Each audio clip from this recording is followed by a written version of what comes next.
வணக்கம் நண்பர்களே, சிவின் ஃபுட்டில் இன்றைக்கி கார்ன் ரைஸ் எப்படி பண்ணலான்னு பார்க்கலாம் வாங்க. பட்டர் கூட கொஞ்சம் கடுகு சேர்த்து வெடித்ததும் பூண்டு, வெங்காயம், கருவேப்பிலை எடுத்திருக்கேன்.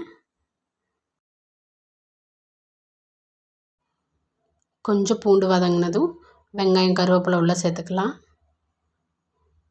ஒரு தடவை நல்லா கலந்து விட்டுக்கலாம். வெங்காயத்தை ஒரு நிமிஷம் நல்லா வதக்கி விட்டுக்கலாம். கொஞ்சமாக அது கூட உப்பு சேர்த்துக்கலாம். உப்பு சேர்த்துனதுக்கப்புறமா கார்னை உள்ளே சேர்த்துக்கலாம். ஒரு 5 நிமிஷத்துக்கு நல்லா அதை கலந்து விட்டுக்கலாம். கலந்துட்டு அது கூட கொஞ்சமாக பெப்பர் தூள் சேர்த்துக்கலாம். பெப்பர் சேர்த்து கலந்து விட்டுக்கலாம். கலந்து சாதம் சேர்த்து கிளறி எடுத்துக்கலாம்.